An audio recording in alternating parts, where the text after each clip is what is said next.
Doctor Mohammad Yunus লোকটাকে যাই মনে করেন, অনেকে লাফাচ্ছে যে ওর কি, আপনি কি বোঝেন ওর খুঁটি কোন জায়গায় বাঁধা, ওর পেছনে কোন দেওয়াল আছে আপনি টের পাচ্ছেন? বিভিন্ন ইস্যু তৈরি করে মাঠে ময়দানে নামেন আর বাড়ি ঘেরাও করবো, বাড়ি ঘেরাও করবো। আরে ভাই, ইউনূস কি আপনি এখনো টের পাননি? শি জিনপিং থেকে আপনি টের পান? আন্দাজে লাফান। আনসারের নাম নিয়ে লাভ দিয়েছিলেন, পিটিয়ে মানুষ ঘরে ঢুকিয়েছে। ওদের যে চরিত্র দেখবেন কিছুদিন পরে এই রাজবাড়ি গোয়ালন্দ ঘাটের এই বেশ্যাদেরকেও রাস্তায় নামাবে। ওরা এটাই চালাচ্ছে এখন, কিচ্ছু ছিঁড়তে পারবে না। এ লোকটার পেছনে যাই থাক, যে খুঁটি আছে ও খুঁটি নড়ানোর জন্য ভারত, চীন, রাশিয়া এদের দ্বারা সম্ভব না। তামাম দুনিয়াও যদি এখন একদিকে হয়ে যায়, ওরা একদিকে থাকলে তাও পারা সম্ভব না। বাস্তবতা ওইটাই বলে। মানে ক্ষমতা নেওয়ার পর দিন থেকে ঘোষণা দিয়েছে এদেশে অন্যান্য ধর্মীয় অনুষ্ঠান যেভাবে চলে, পূজা পার্বণ, কোনো অনুমতি লাগে না। আল্লাহর কোরআনের অনুষ্ঠানে এদেশে কোনো অনুমতির প্রয়োজন আর কোনো দিন হওয়ার দরকার নেই। ওনার জীবনে কি আছে না আছে আমি জানি না। আল্লাহ যদি ওনাকে মাফ নাও করে, এই কথাটার কারণে আশা করছি মাফ করে দেবে। যে লোকটা কোরআনে কারিম এভাবে ওপেন করে দিতে পারে, যারা উন্নয়নের রোল মডেল করেছিল, কি করেছিল তারা আরো 144 ধারা জারি করে কোরআনের আলোচনা বন্ধ করে দিত। এখানে কাফেরদের সাথে আত্মীয়তাও বন্ধ করা লাগবে। আমার বংশের 100 জনের 98 জন এরকম ছিল। আমি ঘোষণা দিয়ে দিয়েছি অলরেডি, কারণ এরা খুব খুশি ছিল আমি ছেলে থাকাকালীন। এরা খুব খুশি ছিল। আমার বাবাকে মাঝে মাঝে টিটকারি দিতে হচ্ছে, নাও করো এবার জামাত ইসলাম। 5 তারিখের পরে ও যখন পালিয়েছে 1:30টার সময়, বিকাল 5টা বাজতে বাজতে বাড়ি থেকে কল যাচ্ছে, ভাতিজা আমরা সব আল্লাহর ওলি হয়ে যাচ্ছি। এখন আল্লাহর ওলি হচ্ছে। এর আগে কি করেছিলে? কাফেরদের জানাজা পড়া যায় যাচ্ছে, ঘোষণা দিয়েছে যারা ইসলাম কায়েম হবে এইটা চাই না, সে আমার বংশের লোক না, আমার বাবা হলেও জানাজায় আমারে ডাকবেন না। কারণ ওর জানাজা হামজানা, কাবা শরীফের ইমাম পড়ালেও জাহান্নামে যাবে। মানে কাফের যারা এক কথাই বলছে, ইসলামের কোন বিধানকে জানার পরে যারা গোপন করে রাখে, এরাও এক প্রকার ডিজিটাল কাফের। আর এই বাংলাদেশে এটা সবচাইতে বেশি। এক কথা বলছে না কেন? 2 নম্বরে মুশরিক, এটা কঠিন শব্দ। কোরআনে কারীম জানিয়েছে, ওয়াল্লাযী আরসালা রাসূলাহু বিল হুদা ওয়া দীনিল হক লিইয়ুযহিরাহু আলাদ-দীনি কুল্লিহি ওয়ালাউ কারিহাল মুশরিকুন। তিনি সে আল্লাহ, যিনি তার রাসূলকে দ্বীনে হক দিয়ে, সত্যের বিধান দিয়ে দুনিয়ায় পাঠিয়েছেন। যত নিয়ম নীতি, যত ধর্ম, তন্ত্র মন্ত্র আছে, সব যেন পেছনে ফেলে দিয়ে আল্লাহর দিনকে তিনি দাঁড় করায়। এসাহার মানে বিজয় করা, এসাহার মানে প্রকাশ করা। রাসূলের দায়িত্ব ছিল দুনিয়ার সব ধর্ম, সব নিয়ম নীতি, তন্ত্র মন্ত্রের উপরে আল্লাহর কোরআন, আল্লাহর ইসলামকে তিনি বিজয় করবেন। আর আসতে বলেন, এই কাজ করতে গেলে সবচাইতে বেশি নারাজ হবে, মন খারাপ হবে মুশরিকদের। এটা যে বাস্তব, এই 15 বছর দেখেছেন। ওরা শেষ পর্যন্ত না পেরে কোরআন যেন দেশে কায়েম না হয়, এজন্য নিষিদ্ধ করেছিল 1 তারিখে। আল্লাহ পুরা উল্টিয়ে 4 তারিখ আসতে আসতে পুরা পাল্টিয়ে দিয়েছে। বাংলাদেশে কোরআন কায়েম হওয়ার বিপক্ষে সবচাইতে বেশি মুশরিকরা। মুশরিক এই দেশে বেশি নেই, না না, এটা নেই বলেই তো প্রতিবেশী যারা, ওরা এই দেশকে যেন মুশরিক বানানো যায়, এই জন্য বহু কায়দায় ষড়যন্ত্র করছিল। মাদ্রাসায় ইসলাম শিক্ষা পড়াচ্ছে হিন্দু। আপনি চিন্তা করেছেন কোথায় নেমেছে? জাতিকে একটা মুশরিক জাতি বানানোর জন্য পাকাপোক্ত নিয়ম চালু করে দিয়েছিল। এভাবে যদি 10টা বছর চলতো, এ পুরা বাংলাদেশ পাল্টিয়ে আমরা মুসলমান শুধু নামে থাকতাম, কামে মুশরিক হয়ে যেতাম। জাতিকে শিরিক করানোর জন্য কত পায়তারা, কত প্রকল্প হাতে নিয়েছে। মোড়ে মোড়ে মূর্তির নামে, ভাস্কর্যের নামে, এই কথা বলছে না, এটা যে শিরিক সেটার প্রমাণ পেয়েছে। 5 তারিখে আসরের আগেই সব শেষ। আমার কুষ্টিয়ায় যেটা ছিল বিকাল 5টা পর্যন্ত, এই 1:30টার পর থেকে আরম্ভ হয়েছে, 5টা পর্যন্ত শুধু ভাঙতে সময় গেছে। শয়তানি এত শক্ত ছিল, এত টাকা খরচ করে বানিয়েছে। কি করলেন আপনি? শুধু কুষ্টিয়া না, কোটি কোটি টাকা খরচ করে সারা দেশে যেভাবে শিরিক চালু করেছিলেন, এদেশের মানুষের আর কিছু না থাক, অন্তত যাদের অল্প ইমানও আছে এদেরকে দিয়ে আপনি শিরিক করাতে পারবেন না। এই জন্য মাত্র 3-4 ঘন্টার ব্যবধানে পুরা দেশ থেকে শিরিকের যত শিকড় ছিল সব মূলোৎপাটন করে ফেলেছে। কথা বলেন ঠিক কিনা? আমরা শিরিক করে আল্লাহর কাছে কিয়ামতের ময়দানে অজরে কাঁদতে চাই না। আমরা আল্লাহ আমাদেরকে বাঁচিয়ে দিয়েছে। আল্লাহ যেহেতু বাঁচিয়েই দিয়েছে, ভবিষ্যতে কেউ যেন আমাদেরকে শিরিক করাতে না পারে সজাগ থাকা লাগবে। কোনো দরকার নেই মাথার উপরে কারো ছবি রাখা, ওখানে আল্লাহু আকবার লিখে রাখেন, আয়াতুল কুরসি লিখে রাখেন, শয়তান আসবে না। যদি কাউকে আপনি উপরে রাখেন, এটা কোরআনের পুরা খেলাফ।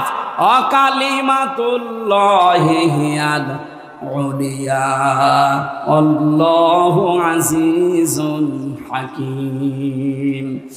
আল্লাহ পাক বলেন উপরে থাকবে আমার কালেমা। কোন কারণে মরা মানুষের ছবি টাঙানো লাগবে ওখানে? এটা প্রকাশ্য একটা শিরিক। এটা কি?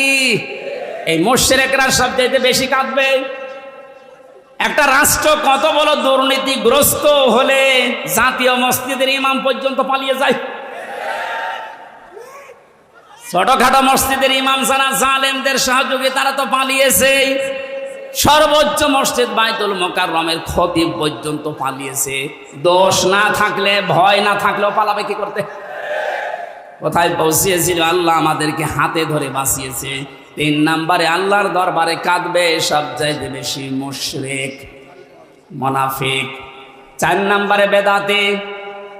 ইসলামের নাম বলে ইসলামের ভেতরে প্রবেশ করিয়ে ইসলাম বলে চালিয়ে দেয়। এটা বাংলাদেশে খুব বেশি ছিল, এই ব্রাহ্মণবাড়িয়া কুমিল্লা এলাকায়। এখন সবগুলো মাথা নিচু হয়ে গেছে। বিশেষ করে চট্টগ্রাম এলাকায় যে নূরে বাংলা, ইংলিশ বাংলা, জাঙ্গি হুজুর নাম শোনেননি?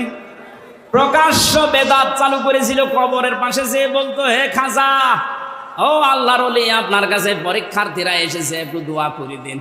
আরে কবরে যারা থাকে ওরা সব জায়গায় বড় অসহায়, সে কি করে দোয়া করবে?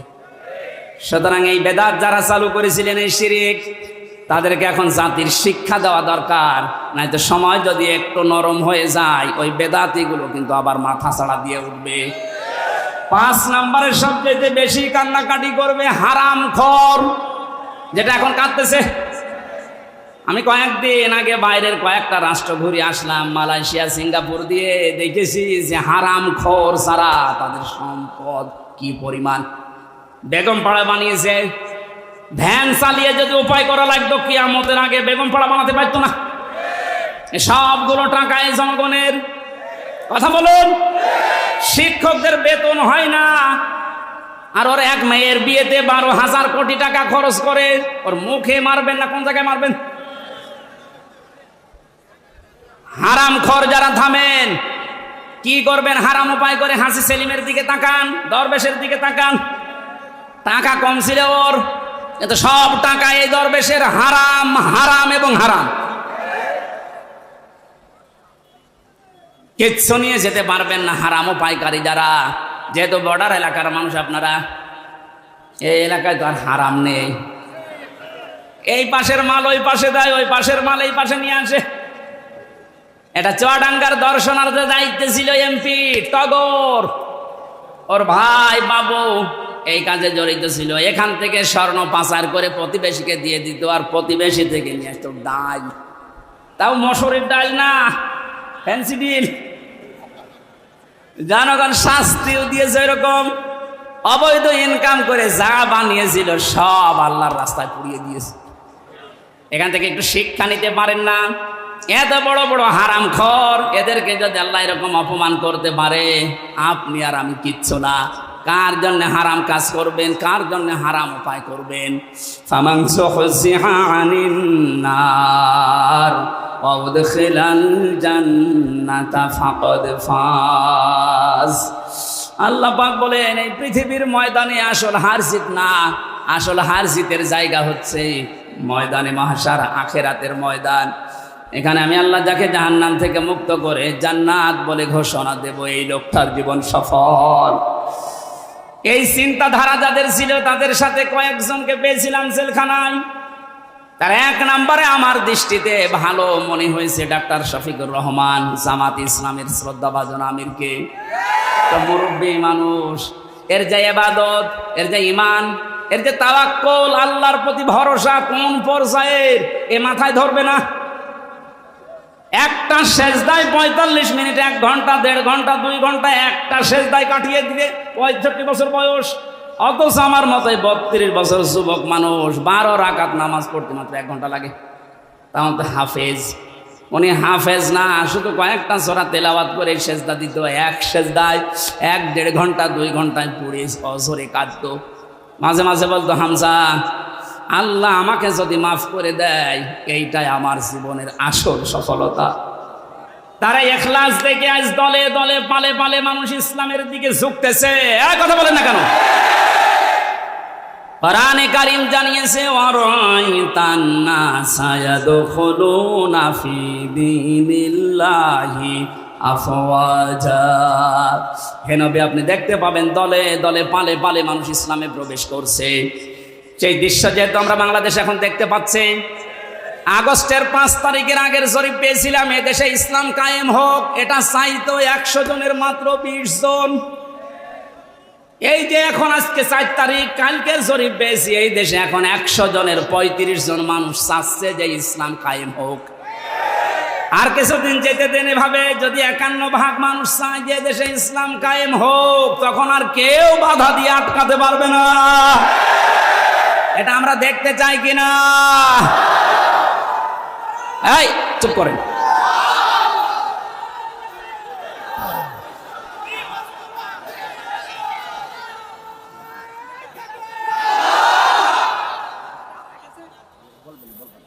সাতক্ষীরাবাসী, আমার বয়স যেহেতু 32, আমি দেখি না। এই যে মুরব্বী যারা আছে এনারা দেখেছে এ দেশটা বাবা চালিয়েছিল, কেমন দেখা গেছে। কথা বলছে না কেন? বাবার সময় অনেকে দুর্ভিক্ষে পড়েছিল না? কথা বলে না কেন? স্বামী চালিয়েছিল, শহীদ প্রেসিডেন্ট জিয়াউর রহমান, তাও আমরা দেখেছি না? আমি দেখি না, ওনারা দেখেছি। চাচা চালিয়েছে, সকালে এক কথা বলতো, বিকাল আর এক কথা, যেভাবে হোক অন্তত 9 বছর। আমি দেখি না, কারণ আমার 92 সালে জন্ম। বউ চালিয়েছে, যেভাবে হোক। ভাবিও চালিয়েছে। এখন শুধু দেখতে বাকি আছে কোরআন দিয়ে সংসদ চললে কেমন দেখা যায়। এইটা দিয়ে দেশ চললে কি শান্তি, আপনি এখনো দেখেননি, বোঝেননি। এটা এবার বোঝার সিস্টেম আসতেছে। আল্লাহর কাছে মুসাফির অবস্থায় হাজারো মানুষ নিয়ে দোয়া করছি, আল্লাহ জীবনে কিছুই যদি তোমার ভালো না লাগে, আজকের এই দৃশ্য দেখে অন্তত এটা কবুল করো যে কোরআন দিয়ে দেশ চলছে, এটা যেন আমরা দেখে মরতে পারি। আকাঙ্ক্ষা আছে কাদের? দেখি লিল্লাহি তাকবীর।